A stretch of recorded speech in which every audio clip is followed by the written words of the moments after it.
जय श्री कृष्ण। हरि बिन तेरो को न सहाई, काको मात पिता सुत बनिता, को काऊ को भाई। नानक says, हरि बिन तेरो को न सहाई, धन धरनी अरु संपत्ति सगरी, जानेऊ जी अपनाई। तन छूटे कछु संग न जाए, जहां तहां रह जाई। दीन दयाल सदा दुख भंजन, तास्यो रुचि न बढ़ाई। नानक कहत जगत सब मिथ्या, ज्यों सपना रहनाई। So who's Hari? What is Hari here? Hari is the one who takes away all our sorrows and problems. हर लिया उसने, वो हरि है. And when we call Hari, then we say Hare. That's why they say Hare Ram, Hare Krishna. Hare means we are calling Hari. All of us have many sorrows and are unable to get rid of them. There's nobody in this world who doesn't have sorrow. Nanak says, who other than Hari can help us? He says, one looks to his mother and his child. He looks to his mother for his solving his problem, his father, his wife, and his children. But they also have their own sorrows. How can they help us? But in this world, in this Mrityulok, no one can be of help to us than Hari himself. Well, there are living things. These were our living things we talked about, from whom we can get help. But many look towards the inanimate, their possessions, for help. For that he says, money, property, and all the wealth, everything which you may own, all your possessions, which you say they are yours. But when the time comes, none of it comes handy for help. So when the time comes, what he's talking about, when we leave this body, all that which is here stays exactly where it is. It doesn't go with us. Jahan tahan reh jai. Wherever it stays right there when we leave. At that moment, wherever it is. None of this goes with you to help you when you need it. So who can be of help? The kind and merciful one. He says, Deen Dayal Sada Dukh Bhanjan. Kind and merciful who always destroys all the dukh in the world, all the sorrows. That's all he does. He doesn't give any dukh. He takes away dukh all the time. So he's kind and merciful. And he takes away suffering of who's all the poor, deen, like us. And with whom, and we, when the one who take care of us, who can take our problems away, we don't make a relationship with that one. When we are in this world, we don't even think about it. We are always busy in worldly things. Instead, we build relationship with the worldly ones. Nanak says, this word is not real with which you are making relationship every minute. It is constantly changing. What is today is not going to be tomorrow. Today some people may be really relatives are there. Some next day somebody is gone. They're not here. How can you depend on anybody? But Hari is always there. Like it's changing like a dream. It's like a dream when you wake up from the sleep, it's not there. state of sleep is not real. You are asleep. You are not doing anything. But when you wake up and reality hits it, all that you dreamt is gone. It's not there anymore. Same way this sansar is. So when we need help, that is at the time of death. That's where there's two times when you need help. There's two times where there's a lot of pain. One is when a person is born and when a person leaves. Those are the two main times. So at the time of death, no one belonging to this world can be of any help. It is only Hari who can be of help. So he says, Nanak kahat jagat sab mithya, jyon sapna rehnai. Hari bin tero kaun sahai. So today we are starting the second chapter, and here we will see that Arjun is in the same way like we all are. He has a lot of sorrow and pain, and he is looking for help. And where does he find the help? He goes to Hari, the ultimate one, Lord Krishna, for help, and takes refuge in him. That's what we just read in Nanak's bhajan. So he goes for help there.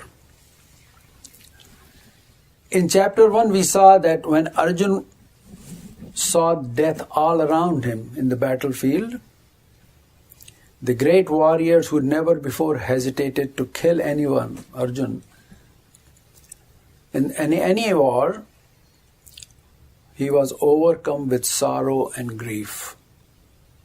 Why? He's an expert warrior. He can win any war. So why was he's got sorrow? He was so grieving. Because now he saw that he will be killing his kin, the young ones and the old ones. Now he was having a second thought about wars. He became totally confused. What should he do? He needed help, and we will see for which he turned to Hari, Bhagavan Sri Krishna, who is the ultimate helper. In this chapter, the shloka have been divided into 5 different sections. First one is slok 1 to 10, and it consists of dialogue between Sri Krishna and Arjun regarding the cowardliness of Arjun. From 11 to 30, the second section, it describes the subject matter of Sankhya Yoga, the sermon that Bhagavan Krishna gave to Arjun. In slok 31 to 38, Bhagavan tells Arjun the necessity to fight according to his Kshatriya Dharma. And next one, Bhagavan describes the subject matter of Nishkam Karma Yoga. So you make your war, your fight, like a Nishkam Karma Yoga. That's what he's telling, how to do that. And then in the last 54 to 72, Bhagavan tells the characteristics of and importance of a stable-minded person, sthit pragya. So we'll take these from the very beginning. These thoughts have been described in detail in other chapters which followed second chapter. So we have 5 sections, and the next chapter will go Karma Yoga, and then so on and so forth. So all these will be described, expanded in other chapters. And at the end, in the 18th chapter, everything is summarized. So that's called Upsanghar. So everything comes together. So that's the essence of the whole Gita in 18th chapter. So before starting the slok of the second chapter, I would like to discuss a background material. There are several Gita. These include Uddhav Gita, Ram Gita, Anu Gita, and many other. But when one says Gita, one understands it to be Bhagavad Gita, told by Bhagavan Sri Krishna to Arjun. Once you say Gita, that's what people understand. Shankaracharya was the most important one among those who described Gita. Shankaracharya was the one who brought about the renaissance of Hindu Dharma. With the rise of Buddhism and Jainism, the Hindu Dharma had all but disappeared.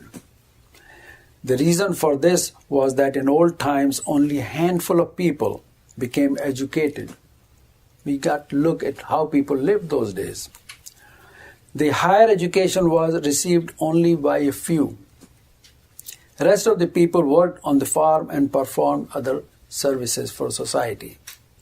Most people lived in villages. The villagers were self-sufficient. They didn't need anything from outside except salt. Salt was the only thing which they needed.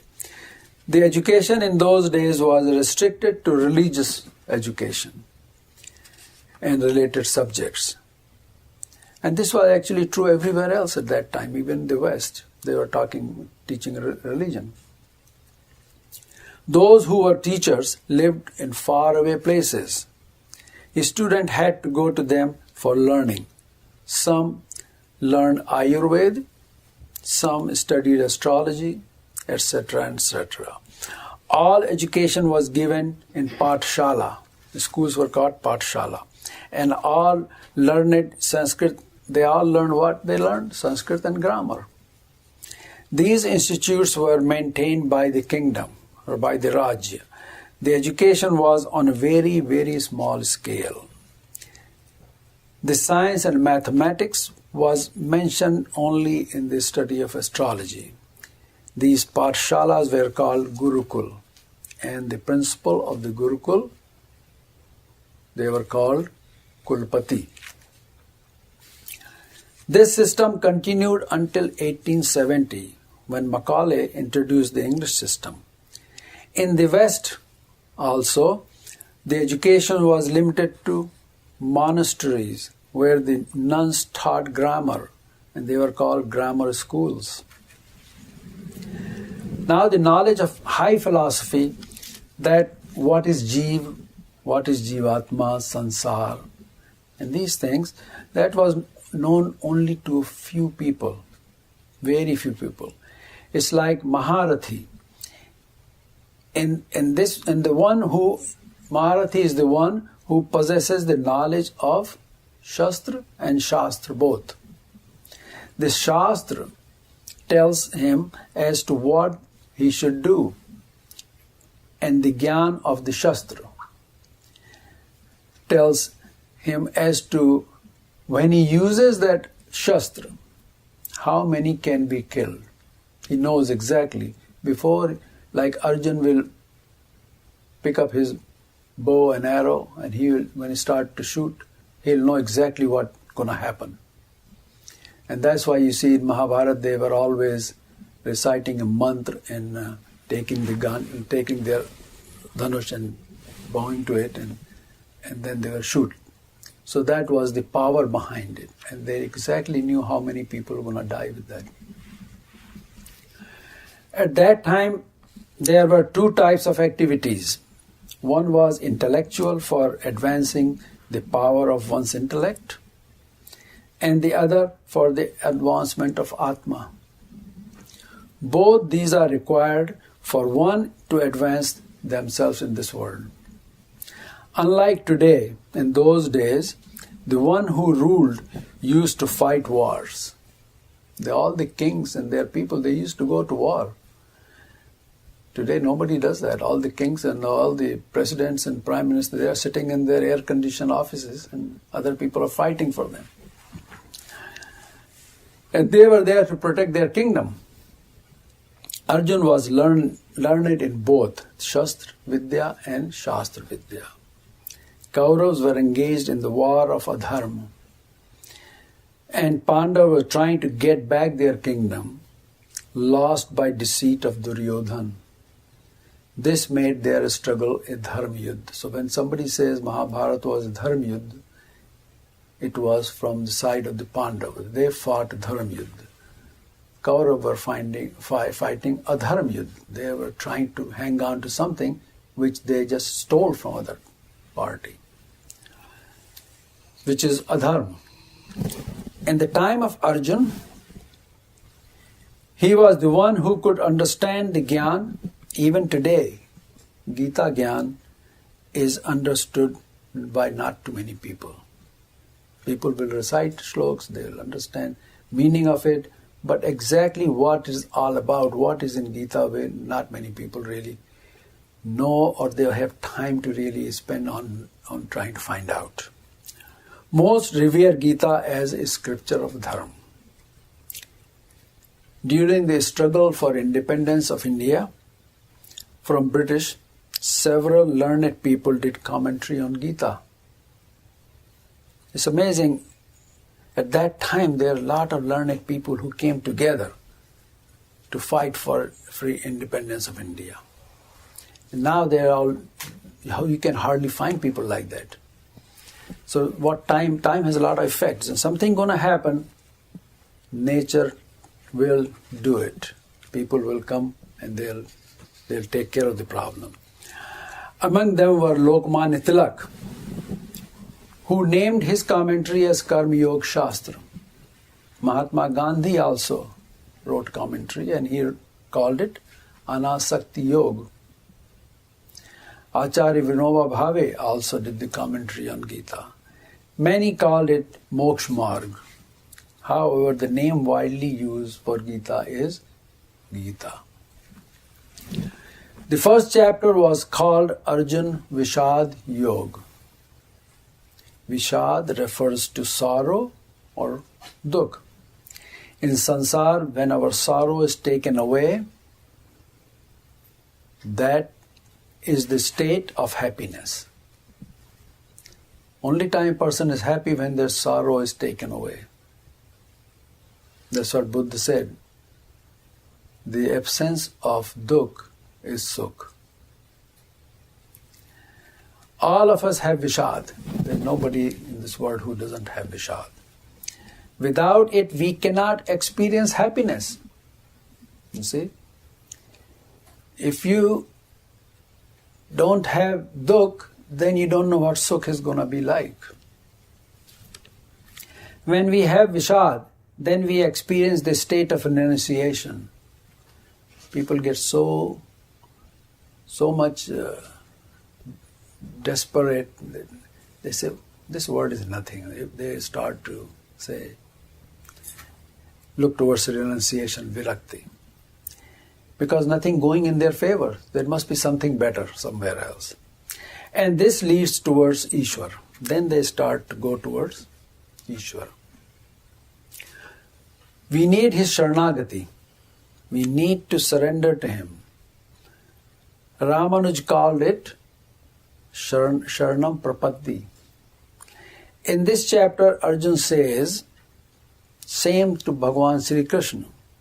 He asked for refuge in Bhagavan and said, I am your disciple, please advise me. Because he was totally lost and deluded. Arjun's condition was like that judge who did not hesitate to hand out death penalty to people who came in his court, all the criminals. But one time his own son came in front of him, and then he changed his tune. He says, death penalty is not very good punishment. We should try to reform all these people. See? So Arjun was, before Mahabharata, Arjun was going out there and killing everybody he could, and winning all the wars. But now all of a sudden when he sees his own people ready to fight, he says, that's not good, I'll kill them all. Then what's going to happen? Bhagavan tells Arjun that where will these relatives of yours be when you will be leaving this body? Where will they be? All this is attachment. He says this is all superficial attachment. That's all it is. Arjun's attachment led to his delusion. What attachment does? It's not good. His moh grew so much that knowledge that Kaurav needed to be removed. He knew that. He was not ready to do that. Instead, he was ready to remove himself from the picture. This chapter has been labeled as Sankhya Yoga.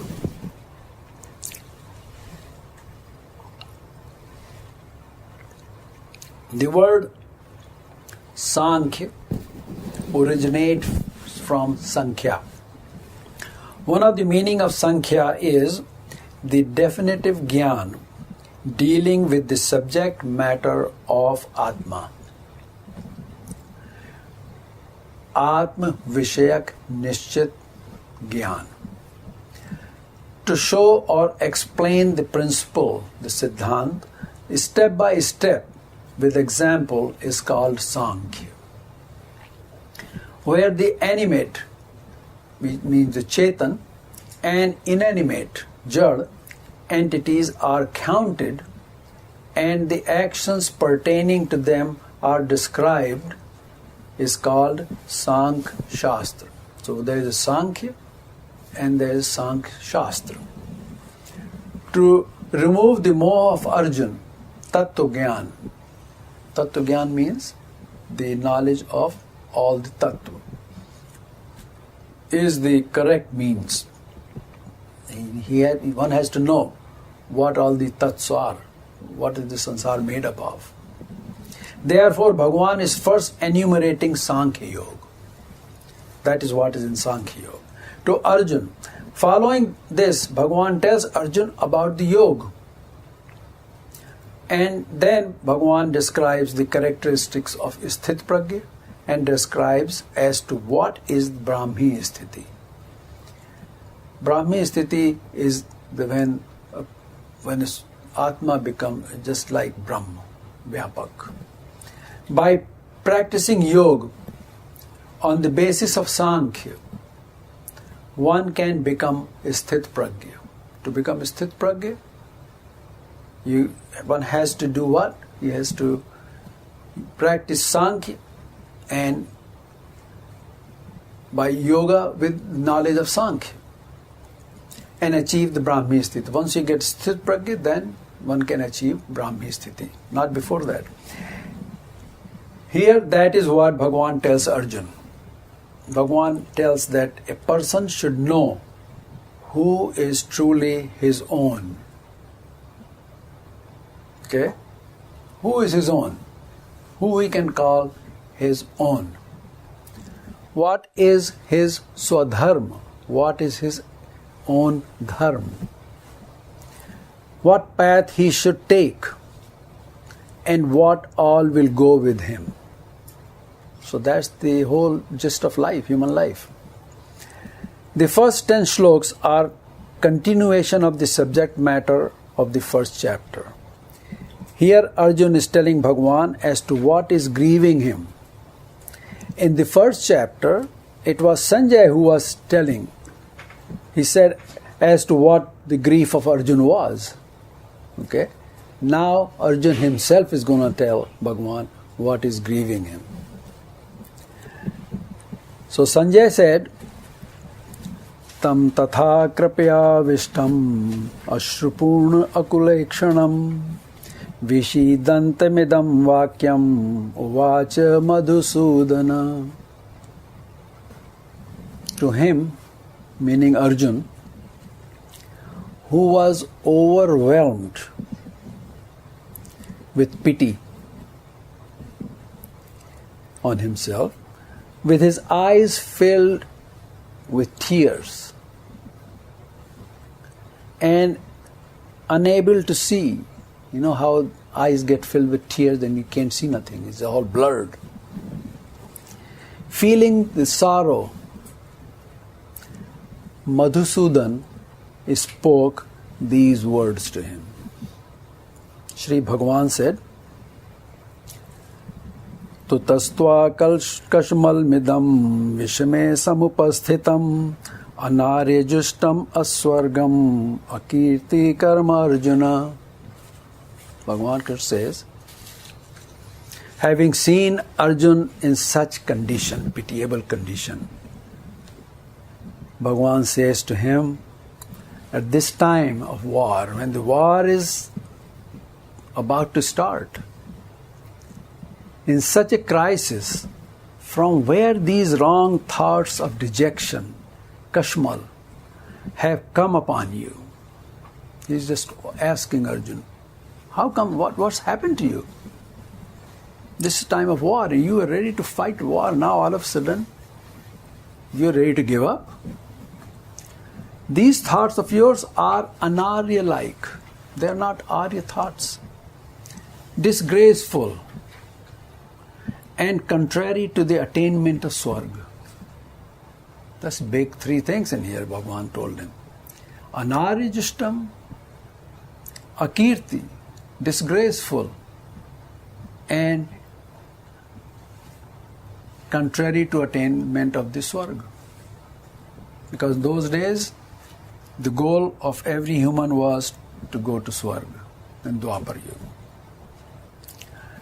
We will look at as to who is Anarya. What is Anarya? We should know what is Anarya. The one who is not Arya, of course, is Anarya. So now the question comes, what is Arya? In those days, all Hindus were called Arya. The elder in the family were called Arya. Elder people in the family, they are called Arya. Therefore, the wife addressed the husband as Aryaputra, son of Arya, instead of calling him by name. The word Arya became Aj later on, and later Aj became Aja, or the grandfather. That's how the language changed. The grandfather was called Arya, and the son became Aryaputra. People in the society look up to and follow those who are elderly people. Not today, but in old days they used to. Even our generation, we always looked up to the older people for advice. Nowadays, all the young people are ready to give us advice. These elders exercise control on themselves. They were under control, their own control. Therefore, they were called Arya. When British came to India, they said those who came from other lands were Arya. They gave a different twist to it. Arya came from outside. And those who were indigens were Anarya. They were servants, slaves. They're not Arya. Those who came from outside were considered master, and indigenous people were called das, or servants, and that's how they treated people in India then. According to Gyan also, the word Ari means master. So one will say, well, they were right. Those who came, they were masters. But that of their senses, not master of other people, master of their own senses.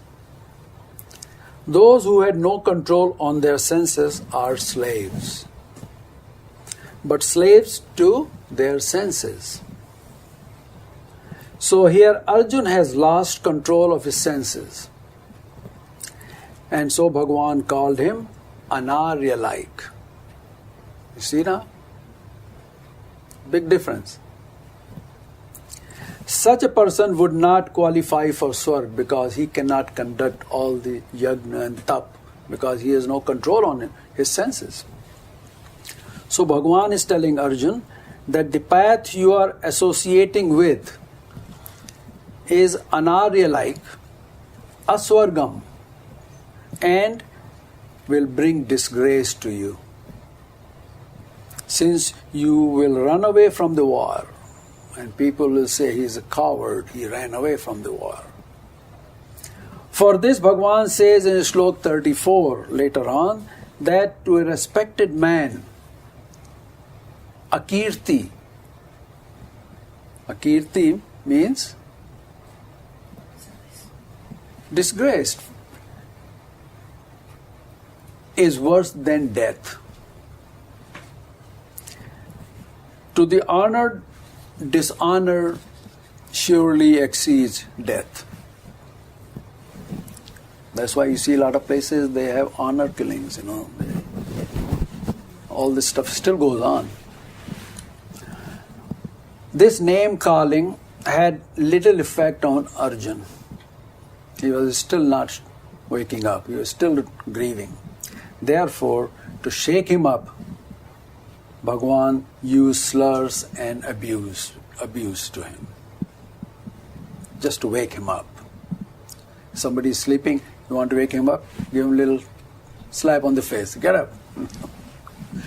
So next shlok, Bhagavan says, Klavyam masma gama partha na tetap shu yapadyate shudram hridaya daurbalyam tyakto vistastra parantapa. He says, Bhagavan says, O Parth, son of Pratha, this does not become of you. It's not like you, what you're doing. When it is time to fight, you are overcome with impotence. You are acting like an impotent person. Pretty harsh language. You are a great warrior. Why you let this unmanliness take over you? Shake off this mean, faint-heartedness and arise, O scorcher of enemies, Parantapa. Bhagavan has expanded in this idea in Shlok 31 to 38. He is telling Arjun about Swadharma. This is Swadharma. He is not following his dharma, what his dharma is. Instead of doing that, he is trying to run away from war, don't want to fight. Why here Bhagavan used the word Klavyam? Why did he call him impotent? There are two things in this reference. First, during the 1 year of Agyatwas, when they were living in disguise, due to the curse of nymph Urvashi, Arjun lived as Brihanlala among women in the kingdom of Virat for 1 year. There, due to the curse of Urvashi, he remained as impotent man, dressed up in women clothes and behaving like one also. That was all Urvashi's curse. So Bhagavan is taunting him by inferring that your Agyatwas, living in disguise, has recently ended, just ended.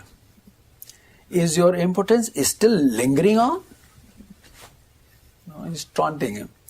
Secondly, in Agyatwas, living in disguise, he lived among women.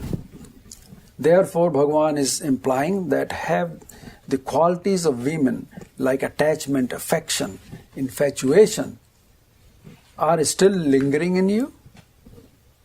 Arjun, you are Parantap. You destroy your enemy in two ways. First, you have done austerity, you have done lot of tap, and your enemies are afraid of you. There is nobody who wants to fight Arjun. If you behave the way you are talking, these enemies will be emboldened, and the war will end just now, right now. Therefore, shake off this faint-heartedness. Hridaya daurabhyam. Stand up and protect dharma, which is your duty. Do your duty, don't run away from it. You yourself have identified your opponents as desperados, as atatais. So fight them. They are terrorists. Go ahead, fight them. Get rid of them.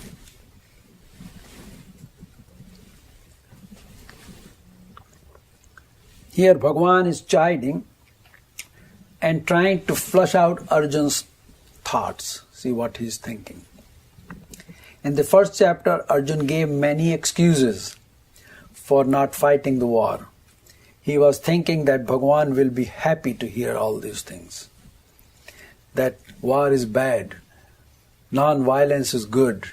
So Bhagavan will say, very good, you are a good boy, don't fight. But Bhagavan did the opposite. After hearing Bhagavan talk to him this way, part of the delusion of Arjun was destroyed. He shook up, he just shook his head. Okay. Now Arjun is replying to Bhagavan. Arjun says, Katham Bhishma Maham Sankhye Dronam Cha Madhusudana Ishubhi Prati Yotsyami Pujarya Arisudana. Now here he is using two words, Madhusudan and Arisudan. O Madhusudan, the slayer of demon Madhu, in the battlefield, how can I fight with my arrows against Bhishma and Drona, who are worthy to be worshipped? They are Pujya, O destroyer of foes.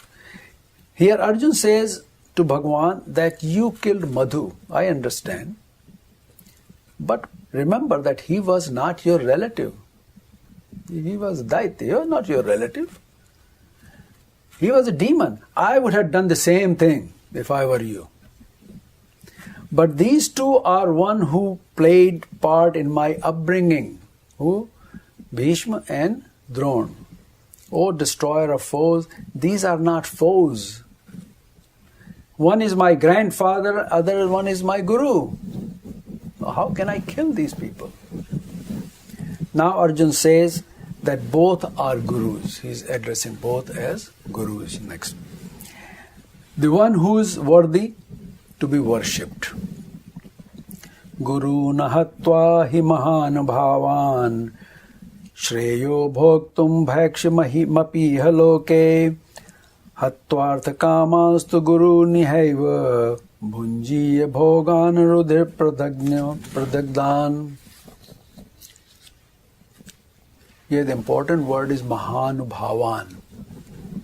It has two components, Ma and Anubhav. The Mahanubhavan are those who possess great powers. So Arjun says, surely instead of killing these great-souled masters, Mahanubhavan Guru, it would be right to live on alms, bhiksha. Rather than killing them, it will be better if I live and beg and for food and instead of killing these great people. But if you say that their thoughts have been corrupted due to earth, meaning wealth, and kam, meaning desire, whose thoughts? These two guru, Bhishma and Drona. And they are no longer great-souled masters. Then in this world, my enjoyment of the wealth and desire will be stained with their blood. Because only way I gonna get this enjoyment of the wealth is by killing them. So all my joy will be, every time I see something, it will remind me of their blood. They'll be all stained with their blood. Since I always remember that I got the kingdom after killing these masters. Arjuna again repeating that these are our own people, not like Madhu Daitya, who you killed. न चैत द्विद्या कर्तो no गरीयो यद्या जयेम यदि वा no जयेयु यानेव हत्वा न जिजीविधा विषाम स्तेव वस्थिता प्रमुखे धार्त राष्ट्रा. Here Arjun says that we do not know between the two of us, meaning Kaurav and Pandav, between the two of us, who is superior? Because we'll know only after the war. We don't know right now who's superior. We do not know if we will conquer them or they will conquer us. We don't know the result of the war. After slaying the sons of Dhritarashtra, we would not even want to live. They and the revered elders who are fighting on their behalf are standing right in front of us in this war. Here Arjuna is also thinking that if he won the war after killing all those who are standing in front of him, whom will he show his superiority? They are all dead. Who he wanted to show that I am superior to you, they will be all dead. So how will he tell? Who is going to tell that he is superior? People show their accomplishment to their own. Just think about it. We always want to when we accomplish something, a child goes and he wins a prize.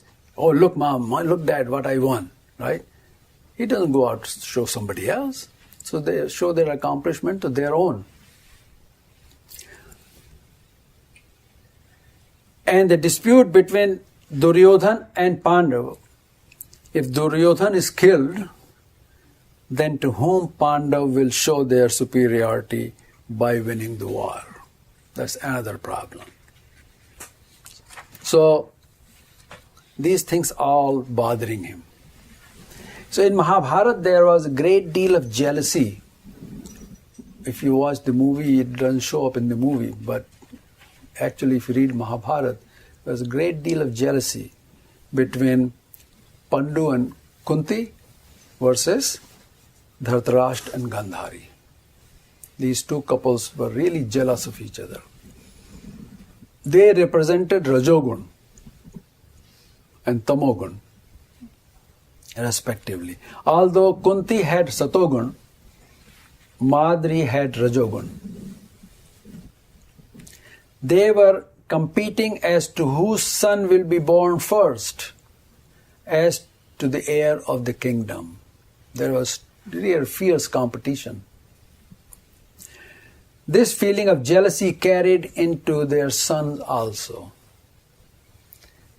Besides this, Duryodhan really gave hard time to Bhim all the time. He wanted to kill Bhim, and they were all fighting all the time when they were growing up. So here Arjuna is thinking that if he killed the son of Dhritarashtra, how will he tell them that he is superior? So there is a lot of jealousy, and then we think differently, but it's no different now than it was then. Arjuna is now very confused when he expressed his views to Bhagwan. Bhagwan rejected them. He tried to give different excuses. Bhagwan said, no go, that's not right. Now he does not know what to do. He is standing in the middle of the battlefield where war has been declared and fighting is about to commence. But he does not want to fight. His relatives, his elders, he doesn't want to fight them. So now he says to Bhagwan, Karpanya dosho pahata svabhava prachami tvam dharma sammudha cheta yachreham sya ninischitva bruhitan me shishyasteham shadhiman tvam prapannam. Arjuna says, with these thoughts, my Kshatri nature has been overpowered by the taint of weakness. I am not impotent, but my faculty of understanding has been clouded. His thought, he's not clear-minded. I have become confused about my dharma. I want to ask you what he wants to ask. He wants to know what does he want to know? What is definitely Shreyakar? What is Shrey for him? that is good for my inner self, my Atma. I am thy disciple, instruct me. I have taken refuge in thee. अब वो शरण में चला गया. He is in his sharan. This shlok is very valuable for all of us, because when a person, in spite of all his efforts, become unsuccessful, he cannot achieve what he thought he wanted to achieve. He sees no clear direction. At this time, he surrenders himself and takes refuge in Ishvara. If everything is going great, nobody even think about Bhagavan. Something goes wrong, first thing they say, "Oh my God," So that's first name comes on a person's lips. Then help comes his way. Once he takes refuge in Ishwar, help always comes. There is no doubt about it. Because what we read in the bhajan first part of this discourse, that Hari bin tero kaun sahai, Deen Dayal Sada Dukh Bhanjan. That's all he does. So when we are in distress, we have problem, if we go to him, he definitely will help. Here Arjuna asking Bhagwan for the path which has got Shreya for him. Since Arjuna asked about the path of Shreya, Bhagwan preached to him in this chapter. What did he preach to him? What was Shreya for people, human beings? Now we will see what is Shreya.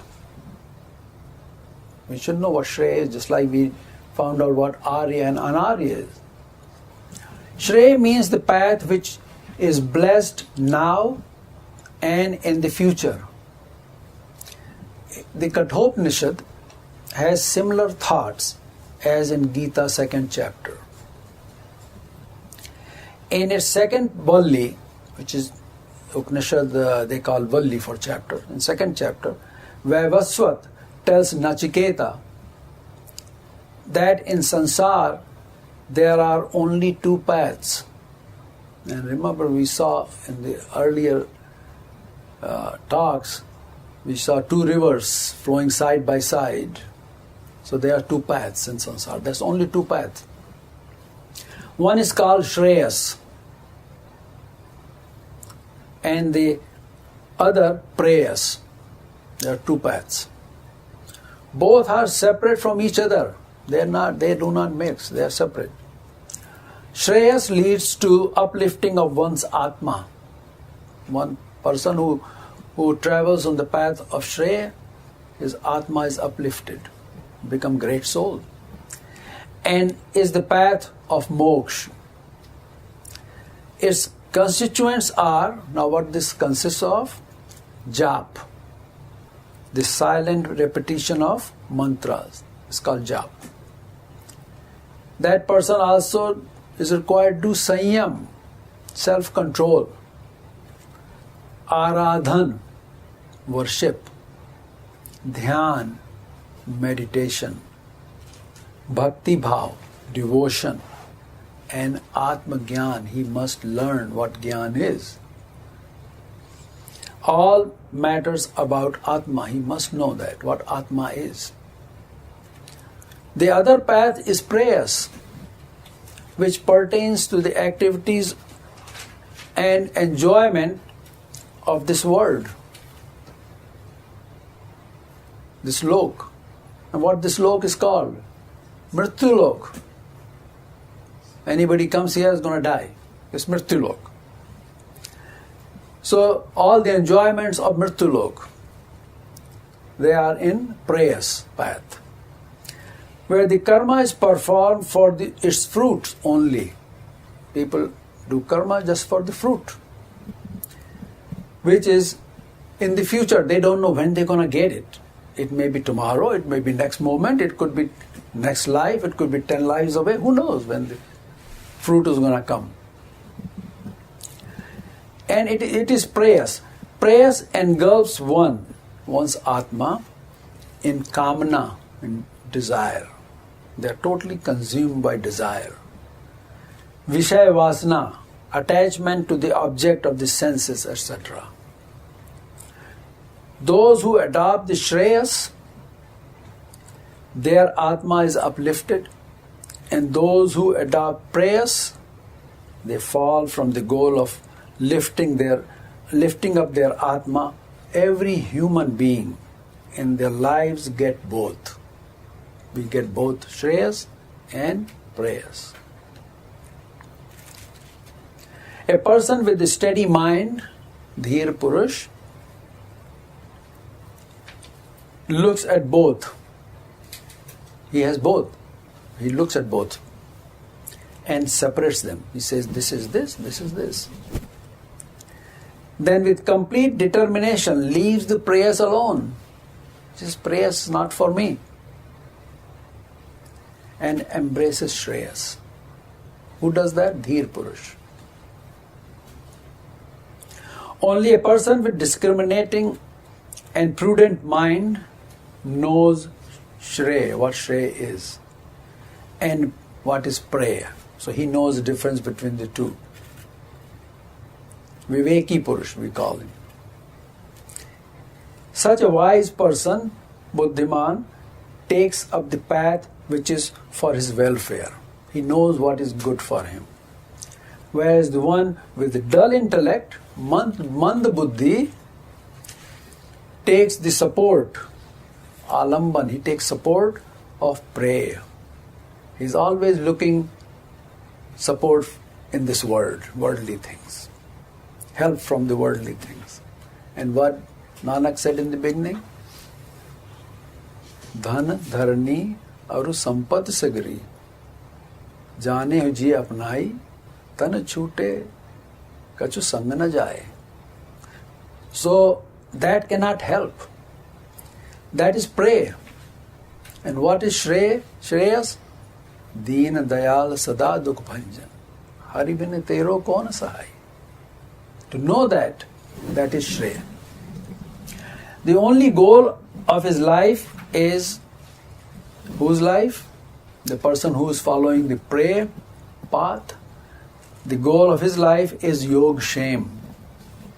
Acquiring what he does not have and work to protect it. That's his life is totally engrossed into, I want this, I don't have this, other person has it, I have to have this, and then nobody can take it away from me, I want to protect it. All the time he is just thinking about these things. They do not know how to use what they are blessed with due to their past karma, what they have been given. They don't know what actually is worth. Thus, they never have enough. They always think, I need more. And spend all their lives to accumulate worldly things and use their resources to protect them. If they did something, well, they want to use this to protect what they already have accumulated. This becomes their whole life. They completely miss the opportunity which is associated with the human life. Manushya, the human life is given to all the jeeves to give them opportunity to lift their Atma. That's what human life is supposed to be. For they do not know what Bhagavan has said in Shlok 9, chapter 9, Shlok 22, that those who worship only me, leaving all devatas without desiring any fruit of action. Worship how? Nishkam worship of who? Of Bhagavan. I take care of their Yog Shem. They don't have to spend their life worrying about what they need, how should they get. Bhagavan says, I provide everything for them. I take care of them. Thus, Shreyas is the path of Atma Kalyan, on which devotees of Parmeshwar remain situated. Thus, Gita only teaches Shreyas. Gita doesn't teach about prayers. They mention, Bhagavan has mentioned other side, but just to compare. The path of Atma Kalyan, and not that of prayer. So Gita teaches us Shreya. Because Arjun's question was, what is Shreya for me? Tell me. So he asked specifically for Shreya. So Bhagavan is telling in Gita what is Shreya. Here Arjun says dharma sammud cheta, that his conscience has become deluded towards dharma. And he is leaving his dharma. He cannot hang on to it. He just falling away, apart from dharma. So what is the dharma of humans? Now we need to find out what dharma is. Or swadharma. There are 4 components of human dharma. These are dharma, arth, kam, moksha. When we disregard any of these, we have fallen from swadharma. Swa means our, means human. So humans are supposed to have these 4 components which they need to complete in their life. When they complete these 4 part of the dharma, then they become, what they become? They become enchanted. They call them Siddha Purush.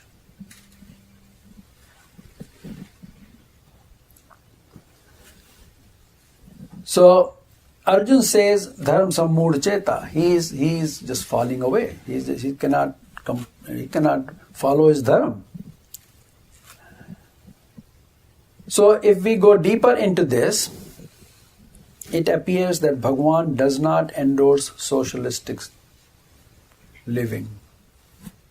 You do your own and you get what you get, live with it, and just keep working. If you want something else, do the work.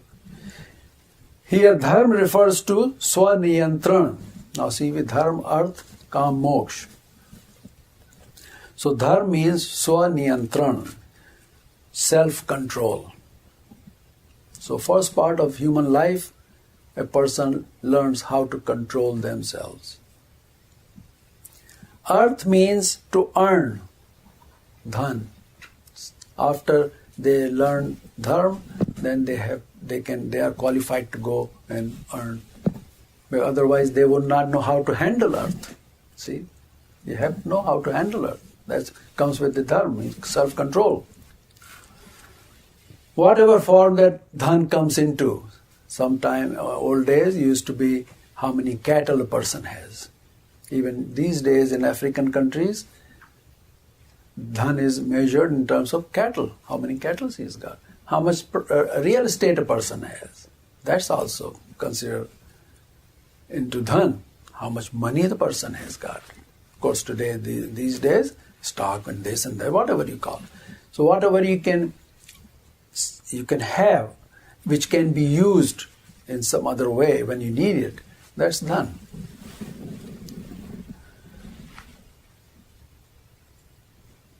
Please note that word is earned, not given by somebody. Then after one becomes capable, samarth, then comes kam, or become a householder and have offsprings. The final component of dharma, of human dharma is moksha. After serving the society and completing the responsibility, one moves towards the pursuit of moksha. So when a person says that in his mind is not in dharma, that means that he has lost the goal of his life. So Arjun is saying, dharma sammud cheta, mood ho gaya. He has become totally deluded from dharma. His chit, his consciousness is deluded from dharma. Doesn't understand what is dharma is. Today, the goal of human has become only 2 parts of the dharma, arth and kam. Dharma and moksha is gone by the wayside. People follow the road traveled by many because most of the people around them, they follow those 2 parts of their dharma. And they not by few. Who wants to go where not too many people go? It's very boring there, You need company. The wise are those who are very few. There are only few wise people in this world, and they are far between. Therefore, we should follow the path which is traveled by few, not by many. This is what Sant Kabir says when he says, "Chalti chakki dekh kar diya kabira roye, do patan ke beech mein sabut bacha na koye." Then he goes on to say, "Chakki to chalti rahi, किली ने बाधा coat, कोई कोई साधु बच गए जो पार ब्रह्म की ज्योत." Those who are caught in the grinding mill of sansar, just about everybody is caught into it, because when they follow calm and earth, that's what sansar is about. They perish in this sansar. It's like a mill, grinding mill. They just perish in there. Only a few have seen the light of Parbrahm. Just a few handful who have seen the light of Parbrahm, they can escape it and attain the moksha. Those who put their mind towards Ishwar and know their dharma and karma, they escape this chakra of time, called Maya chakra, and become one with Parbrahma. That is why here Arjun takes refuge in Bhagwan Sri Krishna. Shishyasteham shadhimam tvam prapannam. So we come back to the start where we recited the bhajan by Nanak. Hari bin tero kona sahai. Even the powerful Arjun came to realize this. What he says further we'll take up in the next time, 2 weeks from now. Sri Krishna Arpan.